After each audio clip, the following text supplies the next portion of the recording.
Hey everybody, this is Winter with the Shift Spotlight, and today I'm here with Michelle Hordal, and she is the founder and CEO at AdaptAbilities and can be found at adaptabilities.ca. So welcome, Michelle. Thank you very much for having me on, Winter. So you're up in Canada right now, and before we get going, I like to just start with something a little bit fun. Why don't you tell us an interesting fact about yourself that maybe not everybody knows? Hey, well, yeah, I like to have a lot of fun. When I was younger, I did some traveling overseas in Australia and New Zealand, and I remember doing the bungee jumping, and I couldn't imagine jumping out of a plane or whatnot, but it was absolutely the most exhilarating thing I'd ever done. And I jumped out head first and got dipped in the water.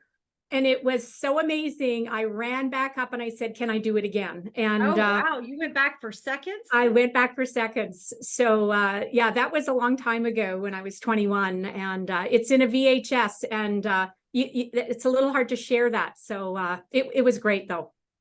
It's funny you say that. I actually did that same trek. So you must have done the Kawaru Bridge, right?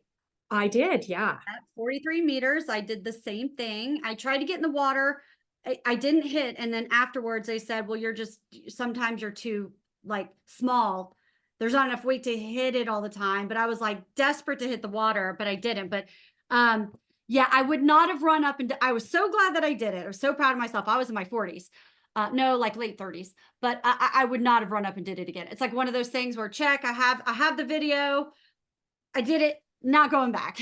Yeah, I So, think if I was in my late 30s, 40s, I might have been one and done as well. yeah, But yeah. yeah. Well, that's awesome. It's interesting we both did that. So, all right. Well, at a high level, why don't you tell our listeners what it is that you do? Well, I am, yeah, the founder of a nonprofit. We are a charitable organization in Edmonton, Alberta, Canada, and we support families who have kids with diverse abilities, referred to special needs, disabilities. The kids have, it is so diverse. So it's a new term that we're actually playing with and using to When you said it, I describe. got it right away. I You loved got it. it. I thought it was, yeah, it was, Wonderful. and I thought it was a nice way to say that. And I think it's like respected. It's a Yeah. respected word. Absolutely. And, predominantly the service that we provide is respite care. We often hear of that in the elderly or, parents, if one person has dementia, the other one is getting respite. But in the children's world with disability, it's really important that we prevent caregiver burnout with our families. And my experience as a teacher, I saw very much the struggles and frustrations of families. And so each one of our programs was created out of a gap in the system. And so the respite is supported through government programs for the family, but they don't know where to even get those resources. So that's really what I've built on all of the programs. And families get a break, but we're empowering families and individuals with diverse abilities to grow, succeed, and belong. So the teacher in me, if I'm going to spend time with a kiddo, I want them to really be able to grow and learn something new. Then they experience success. And at the end of that, there's this longing to belong. So if you've got the understanding or the strength to do monkey bars in the playground with your peers, then there's a chance of belonging when you get to, keep up with your peers. And that's just a real simple example. But really, that's how it all got started. Yeah, I love that. And so you were a teacher turned CEO. So how did that all come about? Well, I put myself through university doing respite. I worked for a family, and I mean, I couldn't believe I was getting paid to do this. I would hang out with their children, parents would get a break. And I was going through an adapted phys ed degree, and then on after that, an after degree in education. And here I am, but you really connect with families. And it's not about a job, it's about connecting with a family. I became a part of their family Right. in those situations. And so once I became a teacher, that was my goal. I saw the families reaching out and saying, "Hey, do you know somebody that could help me?" Well, I had a full-time teaching job and I had 3 families, so I was pretty much done. But I knew some people who were also looking for part-time employment, and I was managing about 7 families and teaching. And they kept asking me, I need more families. And back in that day, it was families had to find their own people. There really wasn't an agency. And I had a teacher salary. I was happy with that. I ended up hiring my first staff because I just couldn't, I had no capacity to do any more. And so the social entrepreneur really came from like, our margins were really small, $3 an hour off of every hour. And if a family only has 20 hours a month, it's not a lot. Right. But you know, when I saved up enough money to hire somebody for 3 months and said, you need to get this many hours if you'd like to, you know, continue on. And I had no idea the impact. And so I taught up until 2012 part-time. I was down to 1 day a week. I kept decreasing the amount of teaching that I was doing until I remember a discussion with my husband. And you work hard to become a teacher. How do you give that up, right? And it was kind of this decision that he's like, just let it go. This is something really special. And yeah, I really went in full time. And at that point, it was gradually growing. And I had a pretty good team at that point, and I just needed to focus full time on it. So I just jumped in with 2 feet. And it's great because there's CEOs who, you know, they often are accidental CEOs. They sort of land in that position and they just might be like ravishly successful. But in your case, you are successful and you get to leave a legacy and you get to do it by helping others. So that's a really cool thing. Yeah, absolutely. All right, well, let's talk about the business and let's talk about, so how many employees do you have now? Right now we have about 150 employees. Wow, that is a lot of employees. So Yes. as you scaled your business, what challenges did you have with bringing on that many people?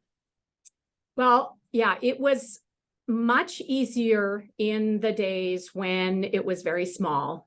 And I think for me, my background in teaching, I think really led to that because I was always in the special needs and always working side by side with an educational assistant. And so we were like a team. So everybody that I would bring on to our organization, it was really working alongside them.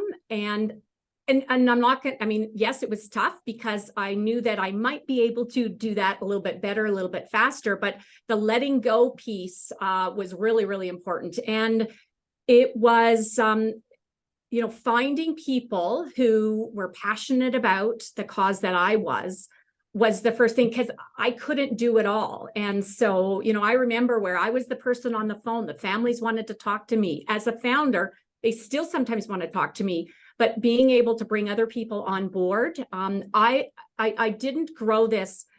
It grew very organically as well. So I did very little marketing. It was word of mouth. So families would tell another family, then they would, you know.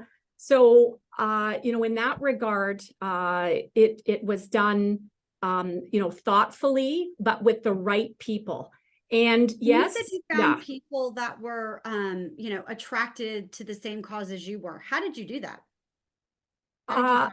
Yeah, I think that first I was really close to the University of Alberta. I had amazing connections. I mean, I just graduated, so I was doing some work with professors, running some of their labs. I did adaptive ed, so it was easy to connect with some eager students.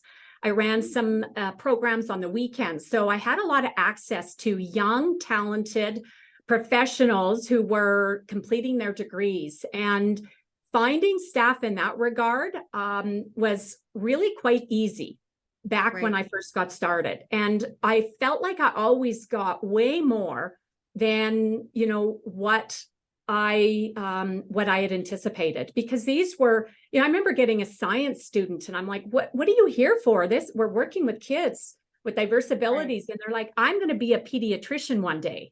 And I was like, wow. So, you know, in the beginning, I didn't have a leadership group. It was me and, you know, I had one other person supporting me, but it was about getting the front line. So those people that were connected to our families who are working directly with their children. So So in that regard, you know, there's so many cases where those people became, you know, went on to become teachers and psychologists and nurses. So you got to really, you know, we had a really great group of students to work from.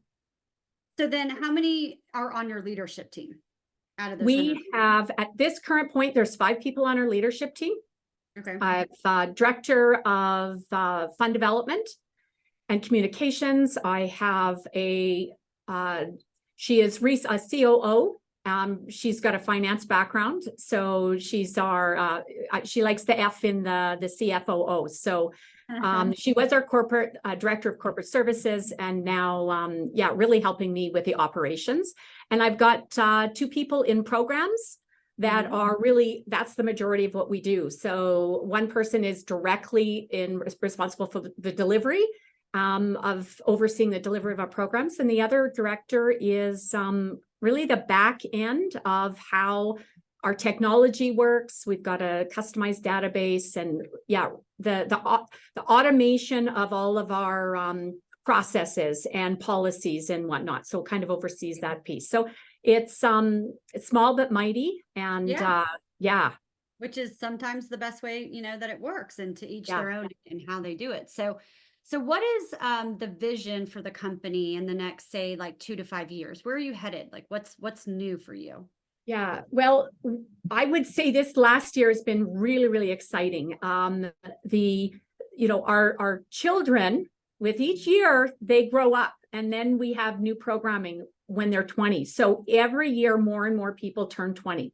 So we are actually in the new year, and I know you asked me 3 to 5 years, but in the new year, we are opening up a 3rd site, which is about 7,000 square feet of space. We're going to have 3 groups for programming area. And, you know, and it took us 5 years. So we built our previous one in 2018, and now we've got this new one. And it feels like we can't wait 5 years to do this again. Right. We really, doing that type of a project, it costs a lot. It's a lot of money, and, you know, about $400,000 for us to do this new development. And we don't get much of that is from fundraising. Right. So, you know, we have a strategy as well to be using current infrastructure. So in the summer with our summer camps, because they come and go, we really work with communities, whether it's community leagues, churches, to rent their space. But we're really excited about this new project where we're working with the city of Edmonton. Now they have rec centers throughout the city, and we get to pilot where we're going to run a BU program. And, you know, families social nights is something where families get a break in the evening, you know, respite. They get to have coffee with a friend, run errands, date night out with a spouse, spend time with other, you know, siblings and, you know, children in the family. But their kids will come to us, and it's a warm, welcoming environment, but it's in their own community. So that is, I mean, the city of Edmonton has rec centers throughout. And so to pilot there, then we could have something in the north and across the city in every, you know, in every one of those rec centers, which has really been for the last 10 years, something that I've been working on. And it didn't come like that. It took time for us to build our reputation and have a proven track record. And now the city's saying, hey, can you bring your programs into our facilities? So that takes me to like outside of, you know, 3 to 5 years is, this is just in one city hub. So we'd love to, like our legal name is Alberta AdaptAbilities Association. So we'd love to go across Alberta. And I just say that we just can't seem to get out of Edmonton because there's such a need here. But we're really working on the foundation to get our processes in order, the structure, so that we can scale up into other cities. And that's huge. That's like, so how does that align with your overall vision for the company? That's amazing. Yeah, well, we have a BHAG 2030. We want to help 10,000 families. We're at about 2,500 right now, and we have no idea how. The how isn't important. The why is key, because we know the difference that our programs make for our families and, of course, their children. So it would be, really something for us to be able to reach an impact of 10,000 families. That's amazing. So you started this journey as a CEO, and we all know that as CEOs, we have a lot of screw ups in our book along the way of building something like this. Especially you've got this is like one with wings. You kind of have many different parts to it. So, what's been the most difficult part of your CEO journey, and how have you handled it? Well, I mean, I said that I've had lots of people to help me. But I feel like I did a lot of it on my own, in Mhm. that I call myself a lone wolf. Like I never really, like in 2004 when we started, and we're 2015, and I don't think I ever really understood what working on the business was. I Right. was in it head down.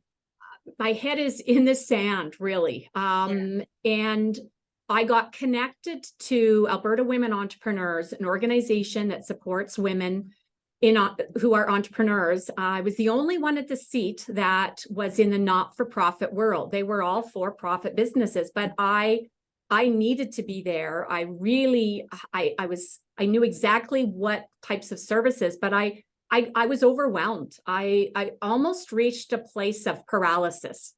Yeah. And it was like, the budget just got bigger and bigger. And,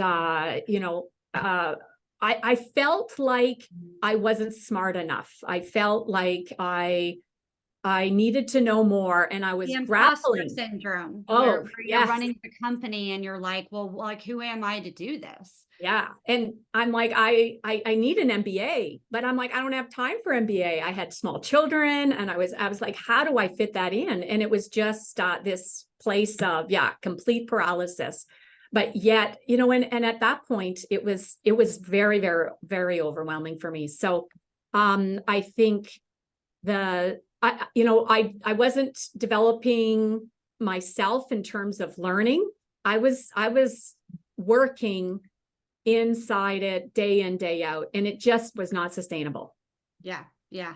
And we hear that all the time, is you're running around day to day, hair on fire, this mess, that mess.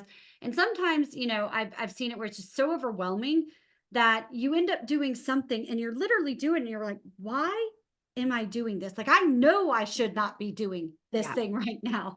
But the gravity of getting it all done and feeling like you need to do it yourself because it was your vision and your idea and your starting point, it's a thing that a lot of founders and CEOs struggle with and suffer with. And so Yeah. you call yourself a visionary, which is not often what we hear.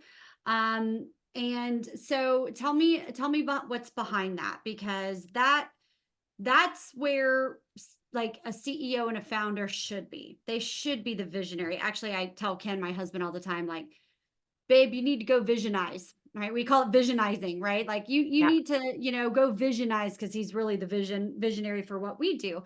But how did you get to that place as opposed to being head in the sand, like what you mentioned Yeah. before? Well, I definitely embrace a challenge.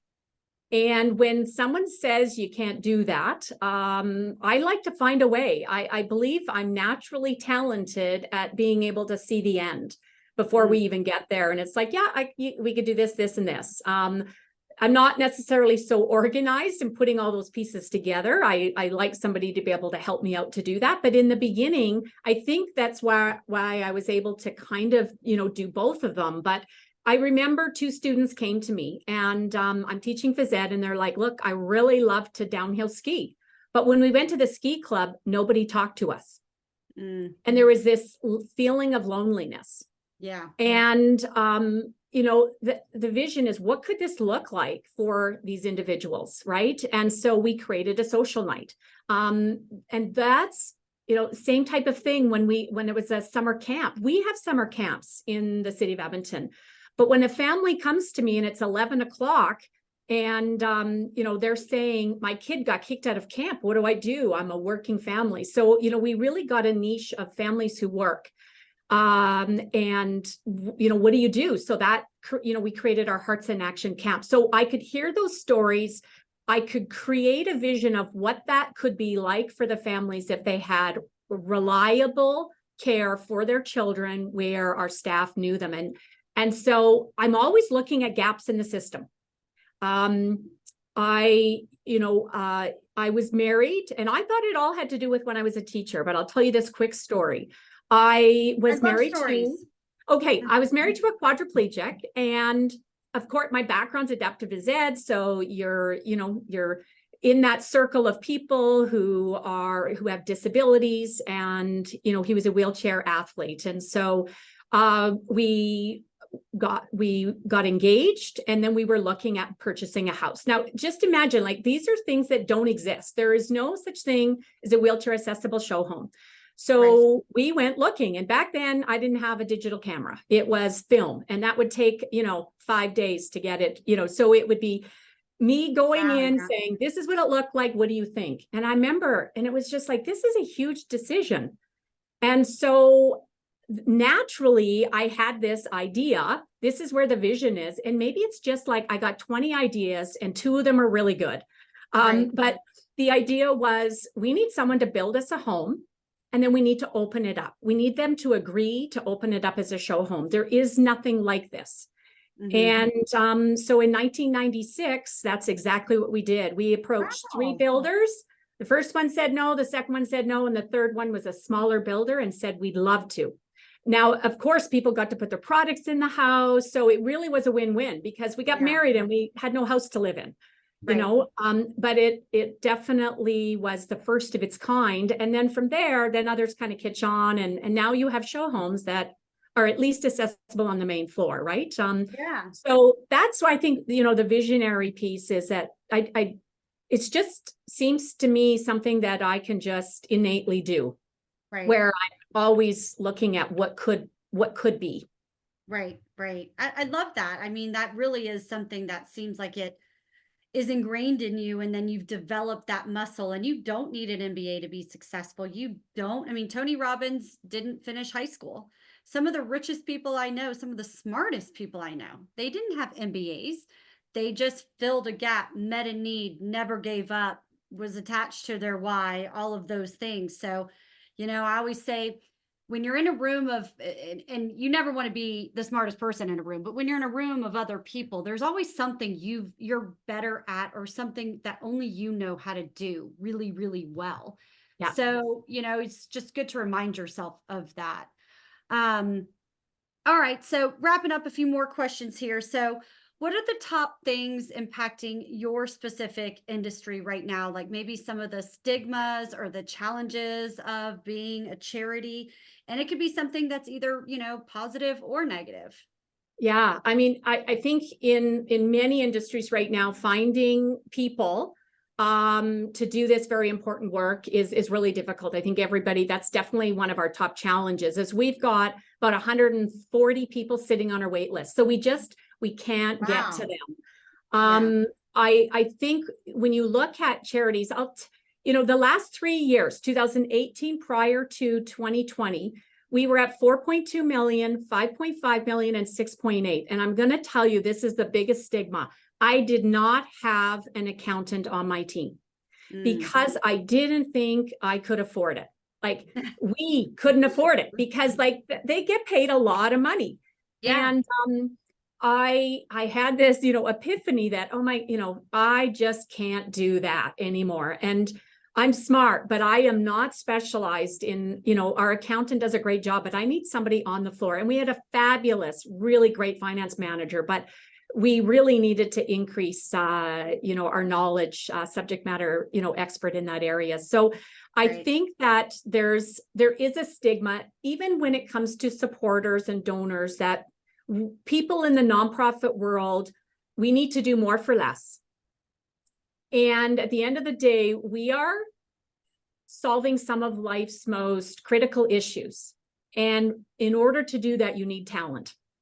And I've seen lots of people come, we train them, and then they go work for the government. And I just sit there and it's over and over and over again. And so I've really shifted my perspective. I'm actually not using the word not-for-profit, although I have throughout this, because we're really about for impact.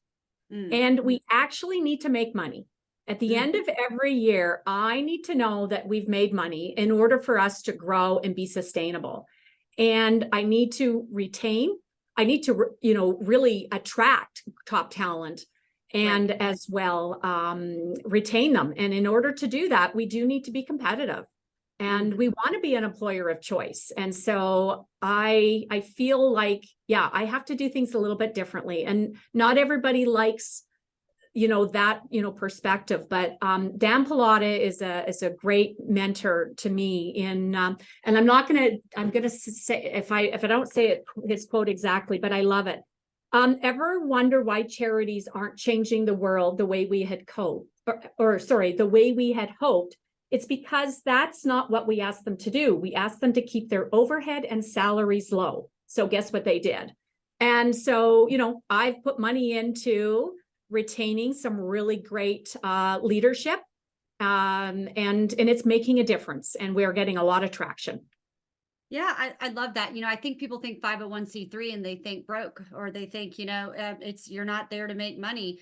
And that isn't what they are there for. They're there for impact. So I like the way you said that, is it's for impact. I started out in marketing and public relations. That's what I studied.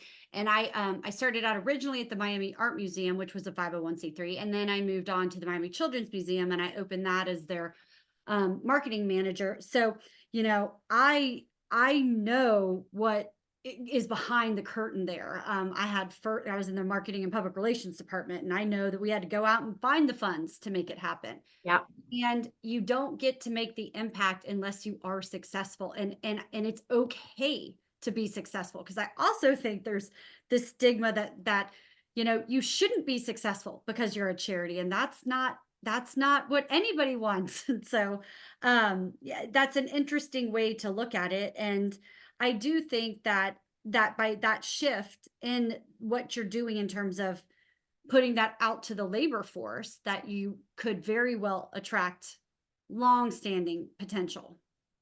Yeah. And, marketing is super important. And, we have a lot of great word of mouth, and that piece that travels. But Yeah. I remember when we wanted to print our first brochures, and I'm like, but we don't have any money to print the brochures.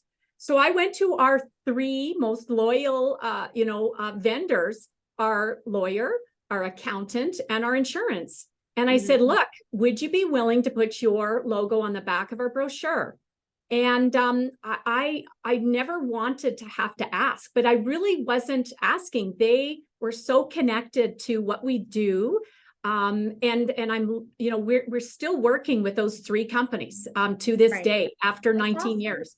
And they were like, yes, tell us, where do we sign? This is great. And from there, I was able to really, wrap my brain around the fact that I remember there was a grant we applied for, and it was a big grant for, TELUS, and they didn't, we put a fabulous application in, and what happened is it came back, yes, it was a good application, but you didn't get it. And I hung up and I'm like, oh my gosh. And I thought, I'm going to be brave here. I picked the phone back up and I said, tell me, you said it was a great application. Why didn't we get it? Because nobody knows who you are. Not one person at that table. And so I said, okay, that's where I said, I got to get my head out of the sand. I need to let someone else run the business, and I'm going to go talk and share the stories about what we do and the impact we have. And that's when I noticed a big shift. So that marketing is like, we want to be a household name so we can help other families. And so I am a big believer in using our dollars for marketing purposes. And it has absolutely, tenfold increased our capacity to help more people. Yeah, that's great. That's great. All right. So if you could do it all over again, speaking to your younger or less experienced self as you've built this company, what would your advice be? Yeah, my advice is the little, the self-doubt. I just think about all the time and energy that I put to doubting myself. And I would have absolutely connected to a peer group much sooner, whether it was coaching or like I don't need to do it myself. And I've got a tribe of people that I surround myself in. I belong to Women's Presidents Organization for about 5 years now.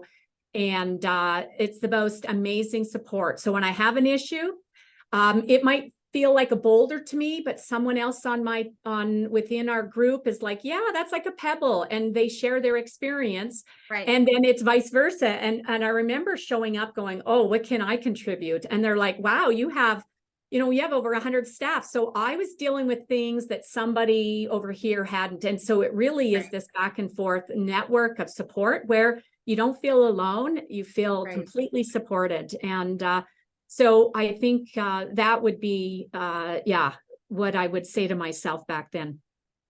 It's true. It's true that, if you think you can, you will. And if you think you can't, you won't. It's that That's kind of, right. that doubt, it does creep up, especially when you're building something and there's the highs and the lows, and the like lows can go on for a while for a small little high. And also, I always said too, just you have to celebrate the wins along the way, even if they're small. Because so often as entrepreneurs, you get a win and then you're just like, okay, now what? Now what's Yeah. next? Oh, let's do this next thing. And you don't just take a minute to go, wow, that's pretty cool that I did that. That's pretty amazing. We have 140 families on our Yeah. wait list right now. Just those little victories to remind yourself you're on the right path, Yeah. just Yeah. along the way. No, I Okay. totally resonated with that. I'll just share something quick. I was with a Yeah. coach and I was talking about something that I hadn't done yet. And he said, Michelle, will you just stop? He says, I want you to look behind you. And he goes, butterflies, they see out in front, but they're not able to turn around and see how beautiful their wings are. And it really, what you just said there is to stop and celebrate. And so, it's like, look back, and we are our hardest critics about what we haven't done versus being able to look back and go, wow, I was a part of that whole journey, and really celebrate that. So it was butterflies, wings are beautiful. There's a path before that we need to just really celebrate. Yeah. Yeah. Well, I've immensely enjoyed hearing about all of the, truly amazing things that you're doing. And I love where you're headed. I love how much people are about to be transformed just because you had a vision one day and you didn't let that negative voice tell you not to make that jump and not to make that leap. So, us at the Shift Spot will definitely be watching and see what you've got going on. If somebody wanted to reach out to you, what is the best way for them to get a hold of you? Sure. I do have a personal website, michellehordal.ca, Michellehordal.ca, and you could take a look. There's a way for you to just reach out to me through that website for sure. And I'm really interested in helping other people like myself who had complete overwhelm. I hired a feng shui lady to come in here so you can see some of it. It was like paper everywhere. And I was like, I just, needed to, bring in some joy or some calm. And when you're running a hectic, growing business, sometimes I had to intentionally do things that really helped me. So, yeah. And sometimes it's just those little things. I know if I have like a huge task to get done, I literally have to have a completely clean desk slash house. And so my husband would be like, what are you doing? I thought you have this big fill in the blank to do. And it's like, I literally can't do it until this is done. Like I've learned that about myself. So Yeah, whatever works to boost your productivity. absolutely. All right. Well, thanks so much for being on the Shift Spotlight. We really appreciated having you here today. Yeah, thank you. What a privilege, Winter. So appreciate your time and sharing my story. Thank you.